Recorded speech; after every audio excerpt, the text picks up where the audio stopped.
So good afternoon. I'm going to be respectful and grateful for those of you who are here on time. Welcome. This is the December 7th, 2016 Fairbanks Ethics Lecture. My name is Dr. Lucia Voschel. I'm the nurse ethicist here at IU Health at the Academic Health Center. I'm grateful that you all attended. This lecture is being monitored and broadcast and recorded, I should say. Thank you for those joining us from Ball, Arnett, North, Blackford, and West. We are grateful for your enthusiastic support of this. Pagers, cell phones, please silence, put them on vibrate. If you should find yourself needing to answer a call, please get up and leave the auditorium rather than answering it inside the auditorium. If your phone doesn't work, if you should lose battery, there are phones out in the lobby. And please feel free to utilize those. So the speakers today have no relevant conflicts of interest, despite the fact that I left the slide that says that in 6 different ways in my office, so I apologize. So today we have an unusual format for our lecture. We'll begin our panel discussion with a viewing of a TED Talk. TED stands for Technology, Education, and Design. It was filmed in New York City prior to the November 8th, 2016 election.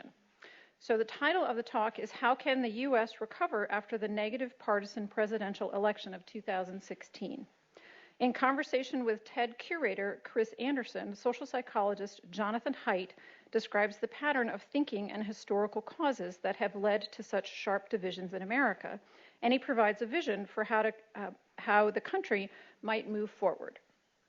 Dr. Haidt studies the morals that form the basis of our political choices. He is the Thomas Cooley Professor of Ethical Leadership based in the Business and Society program at New York University Stern School of Business. Before coming to Stern, Professor Haidt taught for 16 years at the University of Virginia in the Department of Psychology. Dr. Haidt's writings appear frequently in the New York Times and the Wall Street Journal. He was named one of the top global thinkers by Foreign Policy magazine and by Prospect magazine. Haidt received a BA in philosophy from Yale University and an MA and a PhD in psychology from the University of Pennsylvania. Following the TED Talk, our panel will reflect on Dr. Haidt's comments as they apply to their experiences, including thoughts on what we at IU Health can do in these turbulent times. So I'm going to introduce our panel now, although they will not speak until after the TED Talk. So first we have Angela Green-Jones. Angela is a clinical educator with IU Health's Nursing Education Department at the Academic Health Center. She's worked in hospitals in Louisville, New York, and California before moving to Indiana with a specialty in cardiovascular services. Ms. Green-Jones has worked with IU Health since 2006 and been an important part of the Minority Nurses Affinity Group mentoring program for minority nurses and a host of other volunteer services within the community. Dr. Steve Ivey has served as Senior Vice President for Values, Ethics, Social Responsibility, and Pastoral Services at Indiana University Health in Indianapolis since 2000. His leadership role includes developing the hospital system's philosophy and practice related to mission and values integration. He's a senior affiliate faculty with the Charles Warren Fairbanks Center for Medical Ethics, and Dr. Ivey will be retiring from IU Health at the end of December. He will be sorely missed. Alvaro Tori is a pediatric critical care physician at Riley Hospital for Children at IU Health. He is also an Associate Dean for Diversity Affairs at the Indiana University School of Medicine and a member of the new IU Health Diversity and Inclusion Task Force. He's also co-chair for the LGBTQ Healthcare Issues Committee at the IU School of Medicine. So please listen closely and consider questions that you might want to ask our panelists after viewing the video.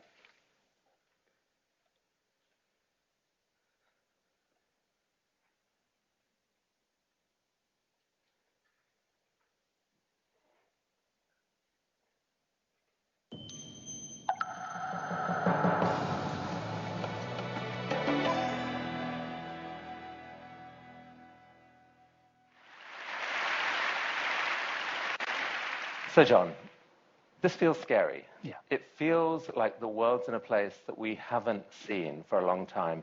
People don't just disagree in the way that we're familiar with on the left-right political divide. There are much deeper differences afoot. What on earth is going on, and how did we get here? Well, this is different. there's a much more apocalyptic sort of feeling. Survey research by Pew Research shows that the degree to which we feel that the other side is not just, we don't just dislike them, we strongly dislike them, and we think that they are a threat to the nation. Those numbers have been going up and up, and those are over 50% now on both sides. People are scared because it feels like this is different than before. It's much more intense. Whenever I look at any sort of puzzle, any sort of social puzzle, I always just apply the 3 basic principles of moral psychology, and I think they'll help us here. So the first thing that you have to always keep in mind when you're thinking about politics is that we're tribal. We evolved for tribalism. One of the simplest and greatest insights into human social nature is the Bedouin proverb, me against my brother, me and my brother against our cousin, me and my brother and cousins against the stranger. And so that tribalism allowed us to create large societies and to come together in order to compete with others. That brought us out of the jungle and out of small groups, but it means that we have eternal conflict. And the question you have to look at is what aspects of our society are making that more bitter and what are calming them down. So that's a very dark proverb. You're saying that that's actually baked into most people's mental wiring at some level. Oh, yeah, absolutely. I mean, this is just a basic aspect of human social cognition. But we can also live together really peacefully, and we've invented all kinds of fun ways of playing war. I mean, sports, politics, these are all ways that we get to exercise this, this tribal nature without actually hurting anyone. So we're actually also really good at trade and exploration and meeting new people. So you have to see our tribalism as something that goes up or down. It's not like we're doomed to always be fighting each other, but we'll never have world peace. The size of that tribe can shrink or expand, exactly. Right? The size of what we consider us and what we consider other or them can change. And some people believed that process could continue indefinitely. And we were indeed expanding the sense of tribe for a while. Yeah. And so this is, I think, where we're getting at what's possibly the new left-right distinction. I mean, the left-right, as we've all inherited, it comes out of the labor versus capital distinction and the working class and Marx.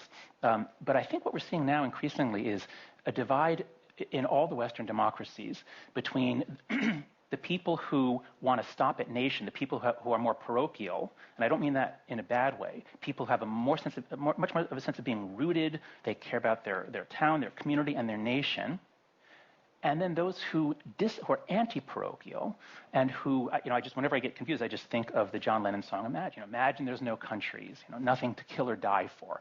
And so these are the people who want they want more global governance. They don't like nation states. They don't like borders. You see this all over Europe as well. There's a great metaphor, a guy, actually his name is Shakespeare, writing 10 years ago in Britain, said, I think it was him, he had a metaphor, are we drawbridge uppers or drawbridge downers? And Britain is divided 52-48 on that point, and America's divided on that point too. And so those of us who grew up with the Beatles and that sort of hippie philosophy of dreaming of a more connected world, and it felt so idealistic, and how could anyone think badly about that? And what you're saying is that actually millions of people today feel that isn't just silly, it's actually dangerous and wrong, and they're scared of it. I think the big issue, especially in Europe, but it's also here, is the issue of immigration. And I think this is where I think we have to look very carefully at the social science about diversity and immigration. Once something becomes politicized, once it becomes something that the left loves and the right, then even the social scientists can't think straight about it. Now, diversity is good in a lot of ways. It clearly creates more innovation. The American economy has grown enormously from it. So, diversity and immigration do a lot of good things. But what the globalists, I think, don't see, what they don't want to see, is that ethnic diversity cuts social capital and trust. And so there's a very important study by Robert Putnam, the author of Bowling Alone, looking at social capital databases. And basically, the more people feel that they're the same, the more they trust each other, the more they can have a redistributionist welfare state. Scandinavian countries are so wonderful because they have this legacy of being small, homogeneous countries. And that leads to a set of a progressive welfare state, a set of progressive left-leaning values, which says, drawbridge down. The world is a great place. People in Syria are suffering. We must welcome them in. And it's a beautiful thing. But and I was in Sweden this summer, if the discourse in Sweden is fairly politically correct, and they can't talk about the downsides. You end up bringing a lot of people in that's going to cut social capital. It makes it hard to have a welfare state, and they might end up, as we have in America, with a visibly racially divided society. So this is all very uncomfortable to talk about, but I think this is the thing, especially in Europe, and for us too, we need to be looking at. You're saying that people of reason, people who would consider themselves not racist but moral, upstanding people, have a rationale that says, look, humans are just too different, that we're in danger of overloading our sense of what humans are capable of by mixing in people who are too different. Well, yes, but I can make it much more palatable by saying it's not necessarily about race, it's about culture. And so there's wonderful work by a political scientist named Karen Stenner who shows that when people have a sense that we are all united, we're all the same, there are many people who have a predisposition to authoritarianism. Those people aren't particularly racist when they feel as though there's not a threat to our social and moral order. But if you prime them experimentally by thinking we're coming apart, people are getting more different, then they get more racist, homophobic, they want to kick out the deviants. So it's in part that you get an authoritarian reaction. The left, following sort of the Leninist line, the John Lennon line, does things that create an authoritarian reaction. And so we're certainly seeing that in America with the alt-right. We saw it in Britain. We're seeing it all over Europe. But the more positive part of that is that I think the localists or the nationalists are actually right that if you emphasize our cultural similarity, then race doesn't actually matter very much. So an assimilationist approach to immigration removes a lot of these problems. And if you value having a generous welfare state, you've got to emphasize that we're all the same. Okay, so rising immigration and fears about that are one of the causes of the current divide. What are other causes? The next principle of moral psychology is that intuitions come first, strategic reasoning second. And you've probably heard the term motivated reasoning or confirmation bias. So there's some really interesting work on how our high intelligence and our verbal abilities might have evolved not to help us find out the truth, but to help us manipulate each other, defend our reputation. We're really, really good at justifying ourselves. And when you bring group interests into account, so it's not just me, it's like my team versus your team, whereas if you're evaluating evidence that your side is wrong, we just can't accept that. And so this is why you can't win a political argument if you are debating something. You can't persuade the person with reasons and evidence, because that's not the way reasoning works. And so now give us the internet, give us Google, I heard that Barack Obama was born in Kenya. Let me Google that. Oh my God, 10 million hits. Look, he was. So this has come as an unpleasant surprise to a lot of people. Social media has often been framed by techno-optimists as this great connecting force that would bring people together. And there have been some unexpected counter effects to that. That's right. And that's why I'm very enamored of sort of yin-yang views of human nature and left-right, that each side is right about certain things, but then it goes blind to other things. And so the left generally believes that human nature is good, bring people together, knock down the walls, and all will be well. The right generally believes, social conservatives, not libertarians, social conservatives generally believe, people can be greedy and sexual and selfish, and we need regulation and we need restrictions. And so, if you knock down all the walls, you allow people to communicate all over the world, you get a lot of porn and a lot of racism. So help us understand, these principles of human nature have been with us forever. What's changed that's deepened this feeling of division? You have to see 6 to 10 different threads all coming together. And I'll just list a couple of them. So in America, one of the big ones, or actually in America and Europe, one of the biggest ones is World War II. There's interesting research from Joe Henrich and others that if your country was at war, especially when you were young, then we test you 30 years later in a commons dilemma or a prisoner's dilemma, you're more cooperative. Because of our tribal nature, my parents were teenagers during World War II, and they would go out looking for scraps of aluminum to help the war effort. Everybody pulled together, and so then these people go on. They rise up through business and government. They take leadership positions. They're really good at compromise and cooperation. They all retire, and they're not by the 90s. So we're left with baby boomers by the end of the 90s, and their youth was spent fighting each other within each country. in 1968 and afterwards. So the loss of the World War II generation, the greatest generation, is huge. So that's one. Another in America is the purification of the two parties. There used to be liberal Republicans and conservative Democrats. So America had a mid-20th century that was really bipartisan, but because of a variety of factors that started things moving, we now have, by the 90s, we had purified Liberal Party and Conservative Party. And so now the people in the other party really are different, and now we really don't want our children to marry them, whereas in the 60s, that didn't matter very much. So the purification of the parties. A third is the internet, and as I said, it's just the most amazing stimulant for post hoc reasoning and demonization. I mean, the tone of what's happening on the internet now is quite troubling. You know, I just did a quick search on Twitter about the election and saw two tweets next to each other. One against a picture of a some sort of racist graffiti. "This is disgusting. Ugliness in this country brought to us by #Trump." And then the next one is, "Crooked Hillary dedication page. Disgusting." So this idea of disgust is troubling to me, because you can have an argument or a disagreement about something. You can get angry at someone. Disgust, I've heard you say, takes things to a much deeper level. No, that's right. Disgust is different. I mean, anger, I have kids. They fight 10 times a day, and they love each other 30 times a day. I mean, you just go back and forth. And, you get angry, you're not angry. You're angry, you're not angry. But disgust is different. Disgust paints the person as, be it subhuman, monstrous, deformed, morally deformed. Disgust is like an indelible ink. There's research from John Gottman in marital therapy. If you look at the faces, if one of the couple shows disgust or contempt, that's a predictor that they're going to get divorced soon. Whereas if they show anger, that actually doesn't predict anything. Because if you deal with anger well, it actually is good. So this election is different. And I mean, Donald Trump personally, he uses the word disgust a lot. He's very germ sensitive, so disgust does matter a lot more for him. I mean, that is something unique to him. But as we demonize each other more, and this again, as the sort of the Manichaean worldview, the idea that the world's a battle between good and evil, as this has been ramping up, we're more likely not just to say they're wrong or I don't like them, but we say they're evil, they're satanic, they're disgusting, they're revolting, and then we want nothing to do with them. And that's why I think we're seeing it, for example, even on campus now, we're seeing more the urge to keep people off campus, silence them, keep them away. And I'm afraid that this whole generation of young people, if their introduction to politics involves a lot of disgust, they're not going to want to be involved in politics as they get older.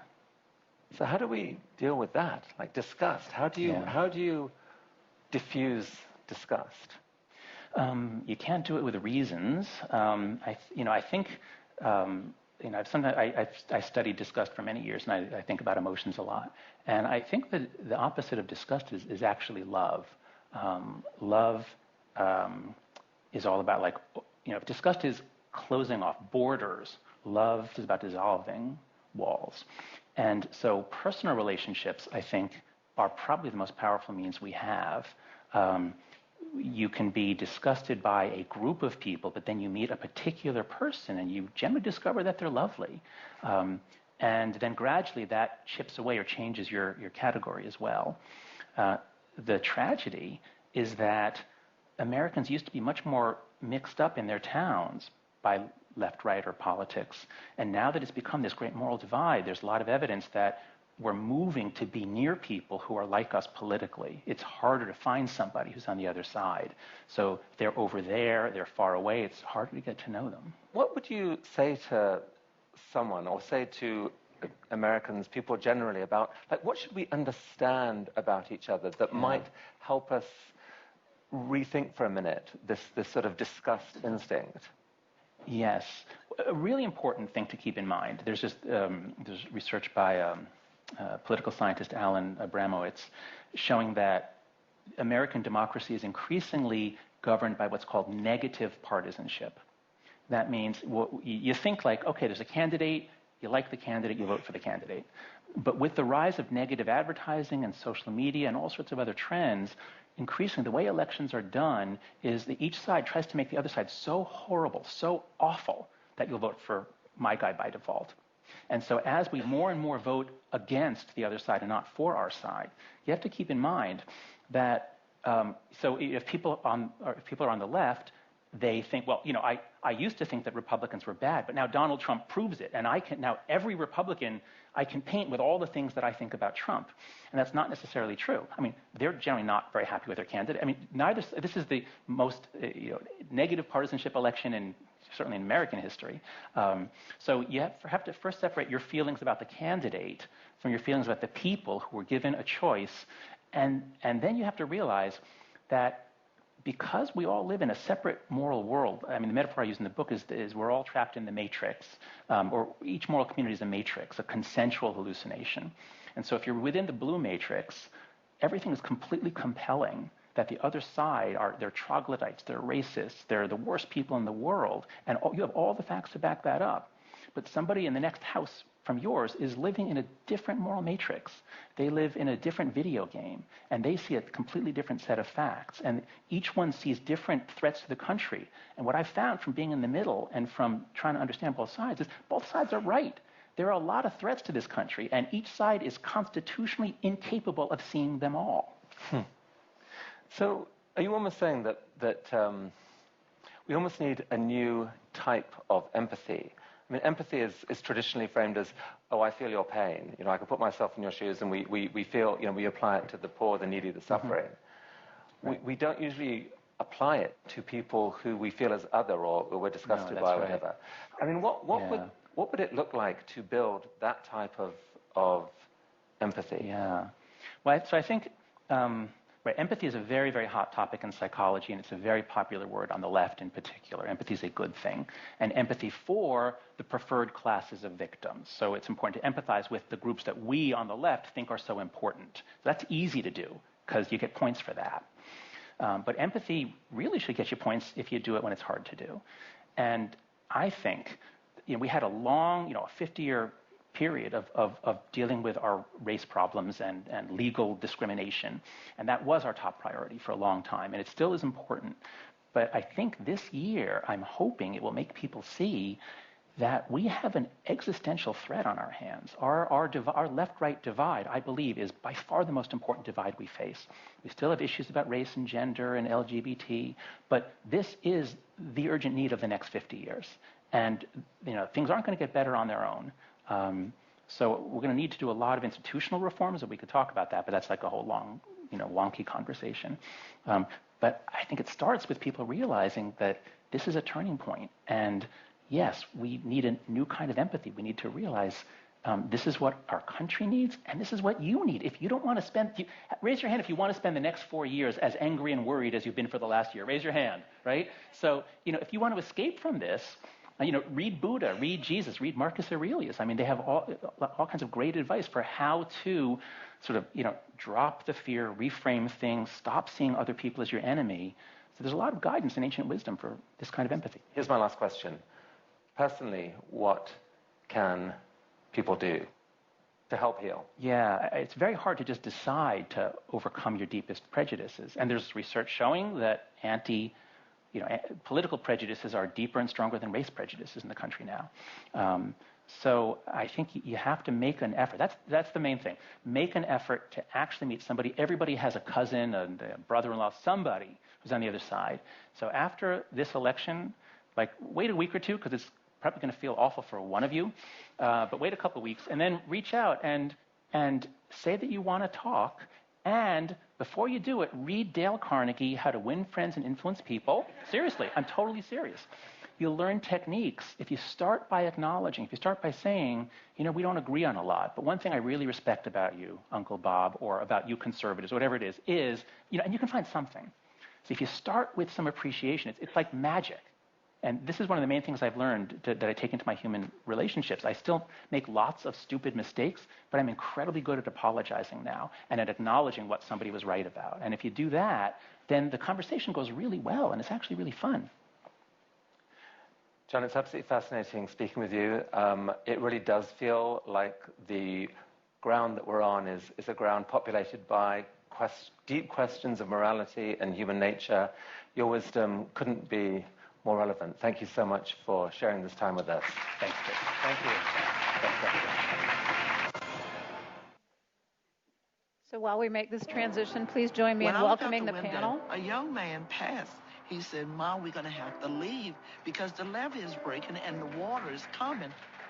As the news broke that Hurricane Katrina had changed.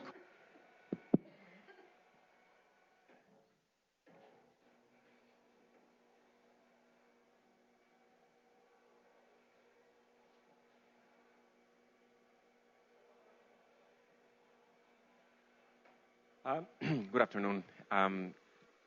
First of all, I wanted to thank Lucia for inviting me to be part of this panel, and I'm happy to be here for two different reasons.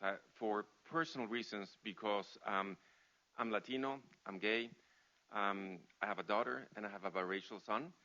And as a professional level, as an assistant dean for diversity affairs, I am even closer to some concerns about post-election climate from minority trainees and faculty. I'm going to disclose that I did not vote for Mr. Trump, and I'm glad that I'm talking now and I'm not talking 2 or 3 weeks ago, because my tone of voice would have been very, very different. And how I felt that night and the next day and the next several days, I felt sadness, I felt anger. I felt anger towards, and I'm being very, very honest, I felt anger towards very close friends, and I felt anger towards colleagues who I knew voted for Mr. Trump. And I just couldn't understand. I just could not come to a sense of why someone would do that. Until a few days later, when one of my best friends sent me a text and said, "Are we okay?" And I said, "This is something I cannot answer this by text because you will not see my face, you will not hear the tone of my voice." And we decided to go and sit and have a cup of coffee. And I wanted to explain, and I said, and I watched this video after the fact that I had a conversation. And I started saying, this is why my family loves you. This is what we have in common. And I said, one of the things that have bothered me is the fact that some people do not understand why people are angry. And that was my major concern. We have the right to be angry based on what we have heard and based on what we have seen in the last several months. And the fact that, and I told him, people like you did not stand up and said, "I disagree with that. That was very, very disrespectful. I do not stand by that." That hurt me even more. So, and we talked about, I told him, as a minority person, let me walk you through a day of a minority person, that, a Latino, an LGBT person, an African American person, a Muslim person. Let me give you some examples of what some minority people go through on a daily basis, not once every 3 months, on a daily basis. And I gave examples about what people face, the type of discrimination that people face in this country and in other countries. And I said, put yourself in their shoes. Put yourself in their shoes and try to understand where that anger is coming from. And a few minutes into the conversation, he, who have never seen him crying, he started crying because he didn't know how important it was for someone like me for him to stand up and say, "No, I reject this." And he said, "I thought you knew I would disagree." That's not enough. You need to stand up and say, "I disagree." And at the end, if you still vote for Mr. Trump, that's completely fine. We talked about valid reasons for both candidates, and that's okay. We agree to disagree. But having that open communication, opening our hearts, and understand where the other person was coming from, I think that made a big difference. And I think that it made me grow just a tiny bit as a person, because for myself, since then I have been able to communicate much, much better. And I feel that I have set a good example for my kids about knowing how to communicate with people who they disagree with. And because in the next many, many years, we will be disagreeing with people, and we need to know how to live in an environment with people who disagree with us. Definitely opening your heart and having this emotional conversation takes a lot of energy. It's much, much easier to have a visceral reaction on Facebook or Twitter or social media or emails. It takes a lot of energy. And I think that, and since then, I've had these types of conversation with colleagues here at work who I knew did not vote the same way I did. And I think that the impact that these conversations have had in both sides, I think that has changed a lot. That anger has gone away, because I know that if I hear someone saying something that I disagree with, not politically, but that I feel that is crossing the line of respect, I'm much more comfortable approaching that person and have a good communication, a good conversation about how other people might feel, a one-on-one conversation, and that has been very, very important for me, and I'm sure it has been important for them. I think that's something that I have learned in these last few weeks.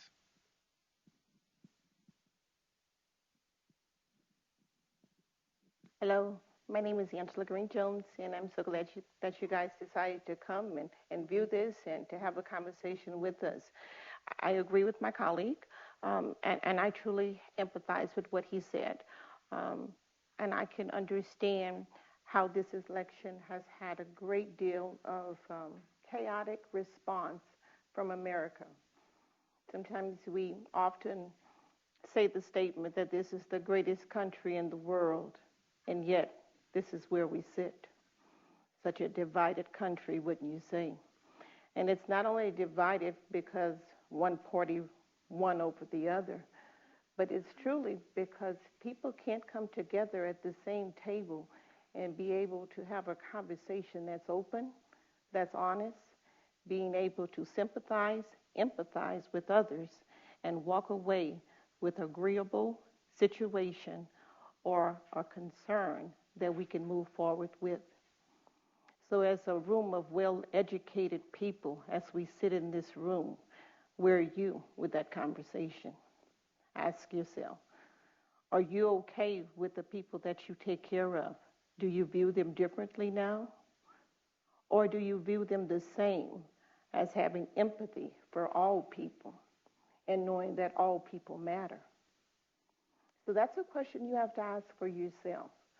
I sit as a Black African-American woman at the table with two very intelligent gentlemen on the side of me. I'm excited. Okay? I'm excited. I hope that you are too. When you wake up every day, what is your intention when you come to work? To be biased or to treat people as the golden rule is? Treat others as you want to be treated. That's what I believe, and that's what I do every day. That's what I've taught my two wonderful girls that are in this wonderful world that we live in, to treat others as you want to be treated. So January the 21st is going to come. It's going to come and go, just like December the 25th is going to come and go. What are you going to do? What are going to be your thoughts after that day? Are you going to continue to walk around with hate in your heart? Or are you going to accept the differences? Because it simply is a difference. You know, when I think about creation, God didn't just create one color, did he? He created many colors. And as I look in this room, we have a plethora of colors that you have decided to wear this morning. So I like colors. I enjoy them. I wear them. So wear in your heart, as a compassionate healthcare provider, a person that takes care of others from all races, cultures, their ability to pay or not. Where are you with that? Where are you really? Because when I reach out to people, I reach out because I care about them. I'm happy to have friends from every racial, cultural belief there is that exists in this world.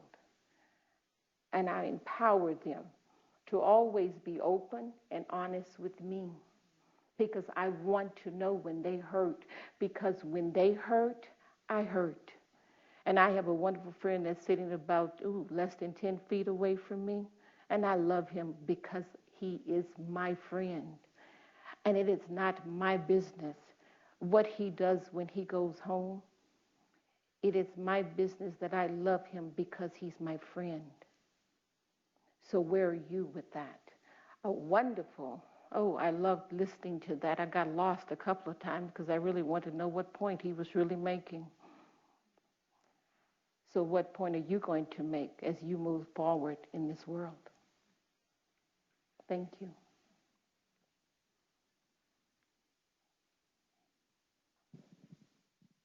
Good afternoon. I'm Steve Ivey. Position myself a couple of ways. Obviously, I'm Caucasian. You've heard me say a sentence. You know I grew up in the South. I'm straight.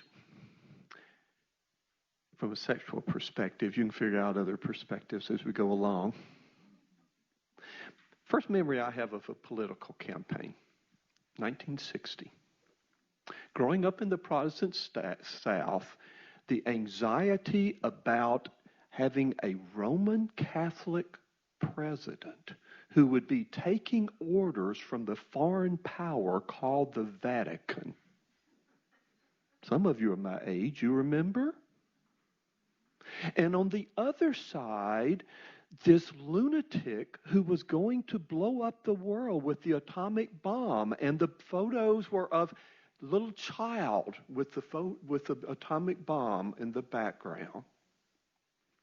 Now, I say, and then in my adolescence and young adulthood, there was a civil war in the United States, in case you don't remember. Cities were burning. We see the tragedy of neighborhoods burning still. Cities were burning. So this election with great division and angst, while I must say I had my own anxiety, it's not the first time we have been around this bush. So take a deep breath. And I begin wondering, where can we practice some of what has been discussed here? How can we practice it? And from here, you begin hearing probably more clergy voice than you usually hear when I present for Fairbanks lectures. And for those of you allergic to clergy voices, we have happy pens available. It's going to be okay. A Hebrew leader named Hillel the Elder lived during the 1st century BCE. Many wise sayings are attributed to him. Perhaps the wisest was, "That which is hateful to you, do not do to your neighbor." That is the whole Torah. The rest is commentary. Go and study it. About 100 years later, another wise person said, "Do unto others as you would have them do unto you." And the truth is that in almost every religious and philosophical system, that wisdom comes through in one way or another. So if we're going to deal with the big, massive world out there, my interest becomes, where can we practice it? And I want to suggest to you, I know no better place to practice not being hateful or giving love than this place we call IU Health. This is probably the most diverse place in Indianapolis. Hospitals in general, I believe, are the most diverse workplaces there are. We have some of the richest people in Indianapolis who work daily side by side with entry-level employees. Through some great efforts at times, we have developed a workforce that is quite diverse. And our training programs bring people from almost every ethnic and racial group in the world into our presence every day. We have all kinds of opportunities to not be nice to each other, to be divisive. And you know what? Sometimes we are. So I would suggest that if we want to take seriously the big political picture, let's practice it where we are. And I don't mean that the physician should be nice to the physician and the nurse to the nurse and the housekeeper to the housekeeper. That's not what I mean. Does the physician know the nurse's name and shows compassion? Does the social worker know the trash puller's name? Does the trash puller take time with others? Those are the ways that we build a community in which not only internally but externally, with all those diverse patients who come to us. You know, and some of them aren't very nice. They've done such disgusting things as take drugs and get in fights. Oh, and by the way, not take the medications we prescribe for them. And show up too late to get effective treatment for deadly diseases. We have all kinds of opportunities to look at the other, to deal with our own daily feelings of disgust, to hear people be unkind and perhaps even abusive to others, and make a decision then and there. Am I going to get to know the person who has just been abusive to that friend? Am I going to find out her name? Am I going to not do hateful to her, but to love that neighbor too? So let me give you some very concrete suggestions. Undoubtedly, there are dozens of people you cross paths with every day who are very different from you. Make a commitment to pause for 2 minutes at least once a week. And I don't have high expectations here, people. 2 minutes once a week, and find out that person's name, what her job is, and maybe even her favorite dessert. And then to practice for the next 50 weeks speaking to her by name. 2, what's wrong with practicing the simple courtesies that our mamas and grandmamas taught us? You know, things like saying please and thank you, and would you like to share this with me, and how can I help you with that?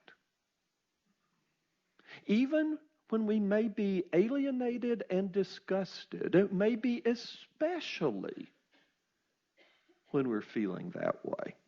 Now, emergency situations, I know, require different etiquette. And too many of us live our entire lives like it's an emergency. It's really not. 3, when you see or hear a coworker saying or doing something hateful, perhaps even towards you, there may be a need for an emergency intervention to limit or prevent harm.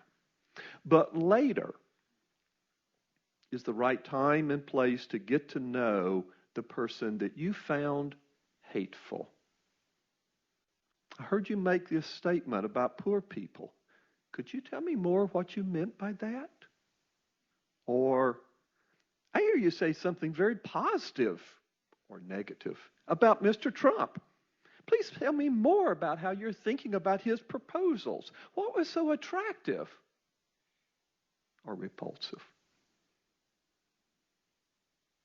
To walk a mile, to love your neighbor as yourself, to not do that which is hateful will further our core values of trust and respect. Thank you. So Please join me in thanking our panel. We tried intentionally to save some time for questions.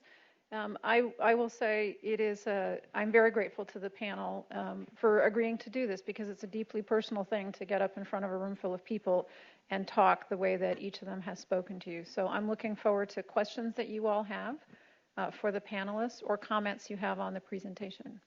Please raise your hand high. We have people with microphones, and since we're taping this, I have to wait till the microphone arrives. So go ahead.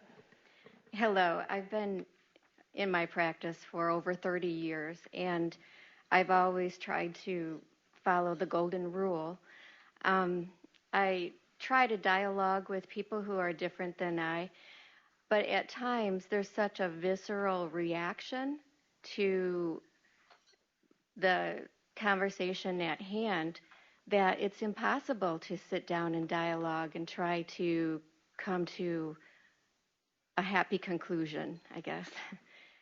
So what I'm asking is not only to follow the general statements that you gave for how to open dialogue and get along with other people, what other concrete practical ways are there when you come across a very angry, hostile person? How is the best way to approach them in your practice and to find ways to talk with them? I'll start. One nice way that I like to do is you find common ground with people, because undoubtedly they're hurting for a reason. Your interest should be in why are they hurting that's causing them to be so angry and so upset. Eye level is perfect. Always sit down and have an eye level with people, and really listening, empathetic listening, and being concerned, truly concerned with what others are going through is one true way that you can open up that door to have a conversation. Share some things about you, yourself, because it also opens up that door for reasoning and empathy that you can have for people. So I'm going to suggest those two things, and I'm sure my colleagues have more. Something that I learned years ago is how to give feedback to trainees. You always start saying something positive. And that's how I usually start my conversation with someone. Say something positive about that person. Say something that you like about that person. And the more honest and the more vulnerable you make yourself, I think the better is received by the other person, because the person can see how important this is for you. And I think that takes you to the next level. Something that we just need to remember is that sometimes it's not that we're trying to change the other person's mind, because most of the time we won't accomplish that. But what we need to one of our goals is for the other person to know where you're coming from, to know how you feel, to know why things bother you, and vice versa.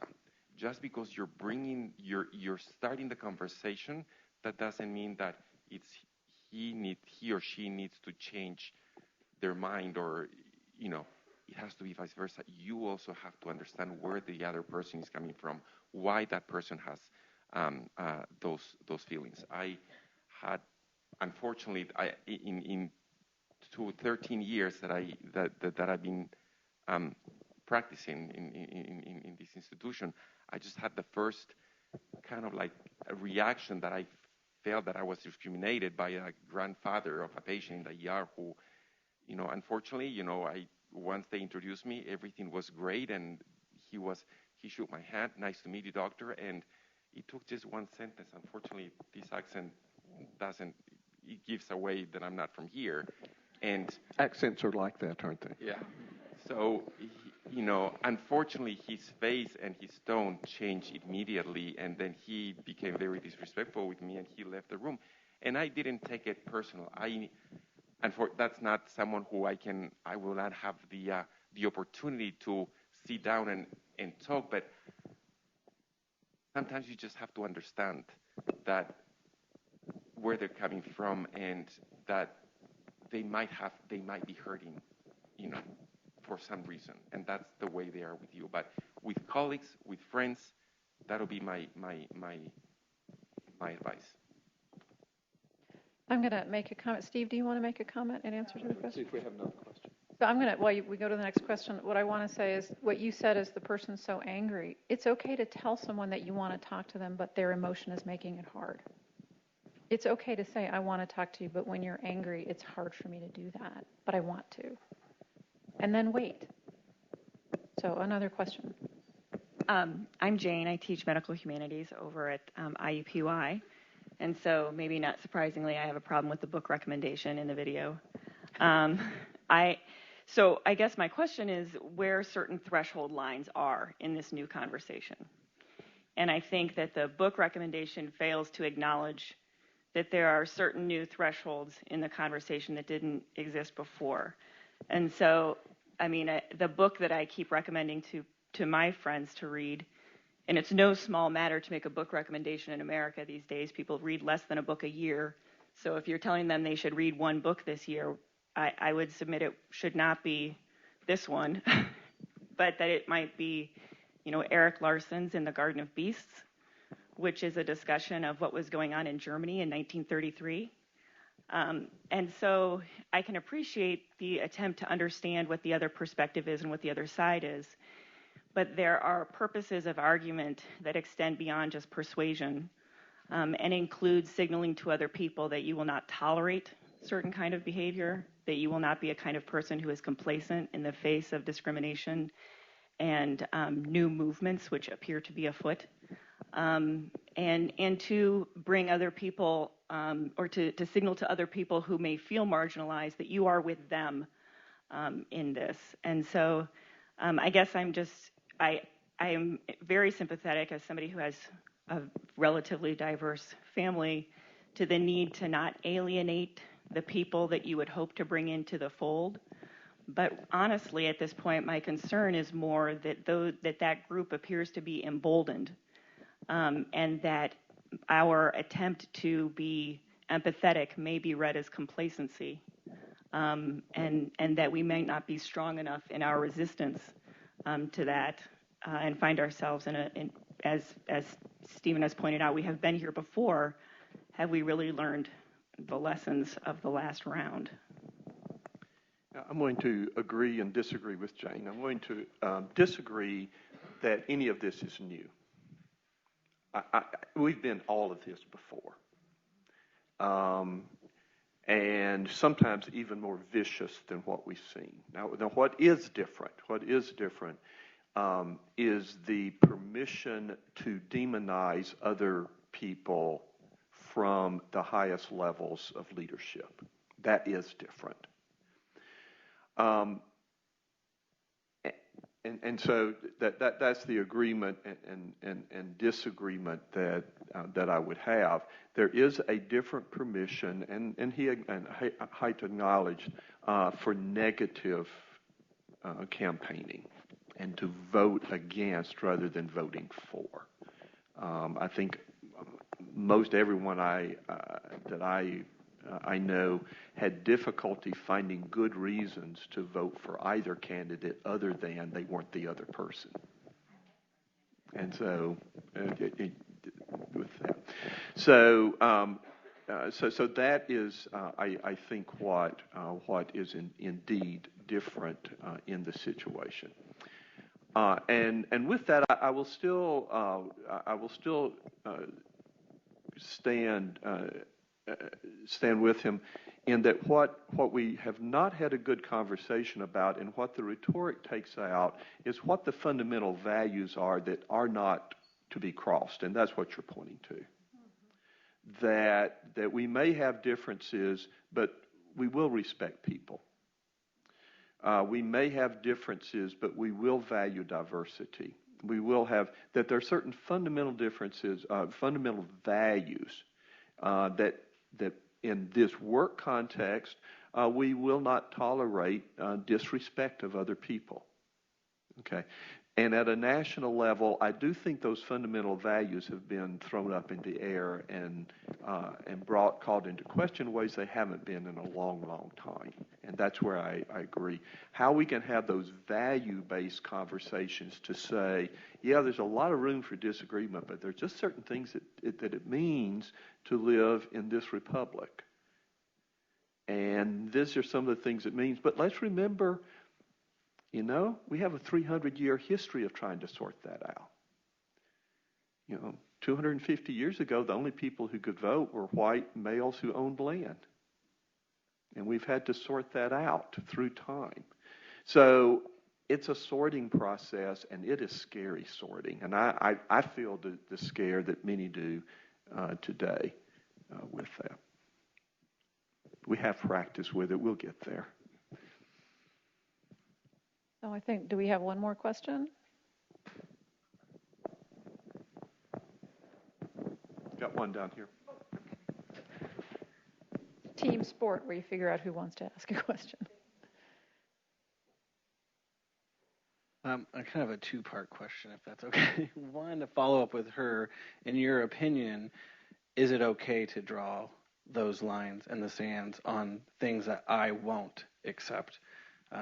As a gay foster parent, I won't accept you telling me I'm not allowed to do that. So where you want me to empathize with somebody and not understanding me is a line in the sand for I can't help you. So are we allowed to draw those lines? And then my actual question is, IU Health as an institution has become pretty hierarchical. I think it's always been hierarchical, but it is a hierarchical piece. And so the diversity that we say that we love to accept only really affects the level of that hierarchy that it reaches. And so do you believe that IU Health has done a good enough job hiring diverse individuals at all levels in that hierarchy? Any takers in your for that one? personal life, you have the right to say that as a gay male, you have the right to live as comfortable as I want to live. And so that is your right. And I know your story, and I totally agree with your right to do so. In the IU Health community, as workers, I believe that we are here, of course, we want to be safe. We want our clients to be safe as well. And we don't want anyone to cross that line, and we have parameters put in place that if that line is crossed, then we can call upon that help to help us in those situations. For the last part of that question, I think IU Health as a whole, white America has not changed. There's still discrimination. There's discrimination within IU Health. Are we working on that? Yes, we are. America is still working on that. So can we always do better? Yes, we can. And have we reached that goal? We have not, and we have faltered in so many ways. So there's still work to be done. So, and I entreat anyone to continue that conversation and to continue that work, that here within this community, that we can truly all be treated equally and we can all have a say at the table. I'm going to let Angela have the last word because it's 1 o'clock. I encourage everybody to continue the conversation. We're grateful that you came. Please join me in thanking our panel.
How was that? Yeah, it was great. Was it good? You did good. Let me introduce you to Alvaro. Oh, we've met. Yeah, I'm Tori. Yeah, we've met kind of different ways. Yeah, off and on occasion. Not over. Let me introduce you to Alvaro.